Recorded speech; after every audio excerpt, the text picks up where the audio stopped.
Como todos sabemos, Vallejo, el máximo poeta universal del siglo XX y digno representante de la época vanguardista, que por su amor humanitario supo llegar a los corazones de muchos lectores. Hablar de su obra es hablar de la historia peruana, sobre todo de la vida que tuvo Vallejo. Un pueblo ubicado en el departamento de La Libertad, llamado Santiago de Chuco, fue el lugar del poeta peruano César Abraham Vallejo Mendoza, donde nació un 16 de marzo del año 1892 y donde creció junto a su familia. Su padre, don Francisco de Paula Vallejo Benítez, fue un hombre al cual se le reconocía por ser capaz de resolver diversos conflictos que se ocasionaban entre los pobladores. En alguna época tuvo a cargo la gobernación de la provincia y como persona se le recuerda como un buen hombre.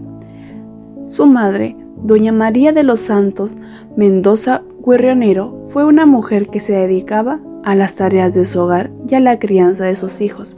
Este matrimonio tuvo 12 hijos, siendo César Vallejo el último. Un hecho importante que podemos resaltar en la vida de Vallejo es que fue el menor de 2 hermanos. Es por este motivo que los clasifica por grupos: los 4 viejos, los 4 mayores y los 4 menores. Vallejo, a los 8 años, comienza a estudiar el nivel primario en Santiago de Chuco, en el centro escolar número 127, y al finalizar sus registros de nota, demuestran que Vallejo tuvo un buen rendimiento académico. Al culminar sus estudios primarios, tuvo que salir de su pueblo para continuar la secundaria en el Colegio San Nicolás de Huamachuco, y resaltó sus intereses en la literatura. Debido a sus notas altas, tuvo un reconocimiento con medalla de plata y premio al primer alumno. En Trujillo, comienza sus estudios en la universidad, cautivado por la Facultad de Filosofía y Letras. Se matriculó en la Universidad Nacional de Trujillo, sin embargo, por problemas económicos, tuvo que dejar sus estudios. En 1913, retoma sus estudios universitarios, siendo después, en el año 1915, donde logra graduarse de bachiller con la tesis El romanticismo en la poesía castellana. Trujillo se convierte en parte de su vida intelectual, ya que ahí es donde conoce a varios escritores. Con el paso del tiempo, se convertirían en el Grupo Norte, donde aprende a perfeccionar la escritura de sus obras. Ya cuando llega a graduarse, César Vallejo se va a Lima y después de 2 años comienza a trabajar como docente en el colegio para dictar clases de gramática, pero era humillado, despreciado por las apariencias físicas y carencias que él poseía. Empieza una etapa muy trágica y dura para el escritor César Vallejo. El fallecimiento de su madre, estando en Lima, y la angustia y desespero de no poder acompañarla, lo acaban por dentro. César Vallejo tiene presente a su madre como una persona amorosa y justa con él. Tiempo después de la trágica pérdida de esta mujer, nuestro poeta en su agonía le dedica estrofas y poemas. Vallejo regresa a su pueblo natal y al asistir a una fiesta patronal en Santiago de Chuco, es involucrado en un incidente en donde es injustamente encarcelado. Tras una larga vida llena de dolor en nuestro país, decide tomar la decisión de viajar al extranjero, llegando así al país de Francia, ubicándose en la ciudad de París, donde conoce a quien será su futura esposa, Georgette Philippard, quien moraba en aquel edificio frente al de él y que se convertiría en uno de los más grandes pilares en su vida. Tras la muerte de Vallejo, su esposa lucha para que se publiquen sus obras. Introducción de la obra. César Vallejo, tras haber regresado de Rusia y haber aceptado el marxismo como el método de analizar la sociedad, escribe El Tungsteno, una novela que expresa un grito de protesta social y narra el inicio del fenómeno económico de la explotación minera. Las contradicciones que tal actividad encierra y afecta al pueblo de Quivilca, concretamente en la región del Cusco, y cómo se maniobran los trabajos públicos y privados de aquella época.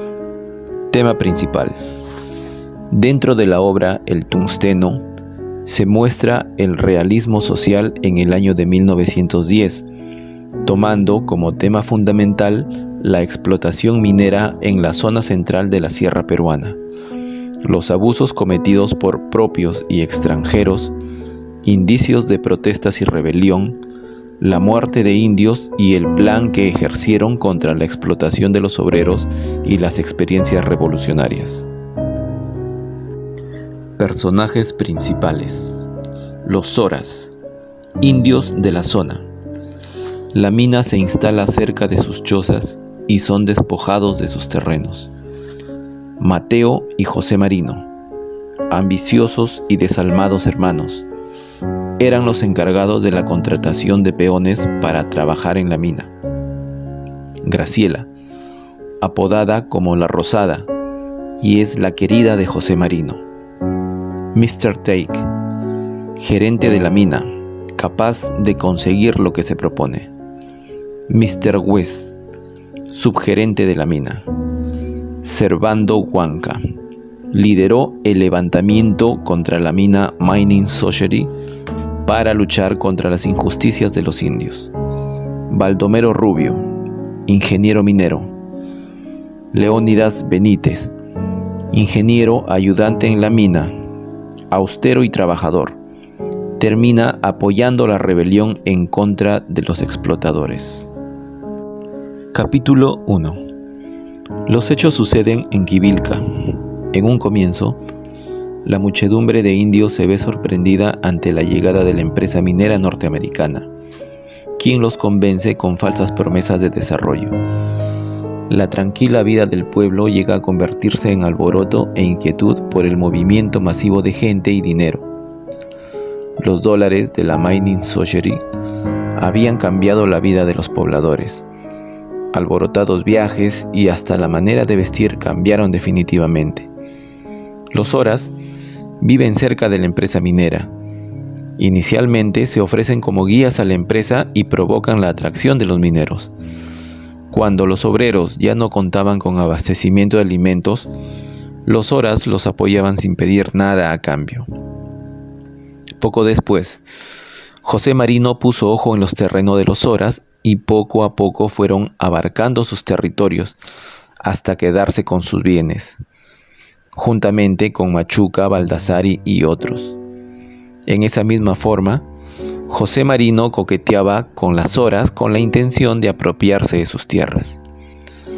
El cajero Machuca calificaba a los Zoras como indios brutos, que no se dan cuenta de nada, y los calificaba de una raza endeble. En una noche de tormenta, Leónidas Benítez se enferma y por falta de médicos en Quivilca, no había manera de combatir enfermedades comunes como la neumonía, y la gente alza reclamos a la empresa para traer médicos y así poder ser tratados. Capítulo 2. José y Mateo Marino se convierten en agentes de servicio de la empresa Mining Society, porque llegaron a tener un contrato que consistía en conseguir peones para la explotación minera en Quivilca, en complicidad con el gobernador. Al momento del aprisionamiento de los indios Isidoro Yepes y Braulio Conchucos, estos son trasladados desde su pueblo hasta Colca, para cumplir con el servicio militar obligatorio, pero por el maltrato y castigo recibido, fallece Braulio Conchucos. Los gendarmes eran extremadamente insensibles con los pobladores del Colca. El valiente Servando Huanca hace una protesta contra la injusticia, que luego se genera una pequeña acción de levantamiento, ocasionando el encarcelamiento y muerte de varios indios. Capítulo 3. Entre Servando Huanca y Leónidas Benítez existen discusiones más que todo sobre política, porque Huanca realizó un augurio de una injusta revolución mundial, donde se busca que los extranjeros y explotadores del mundo se les eche abajo y liberar a todos los indios y trabajadores del mundo.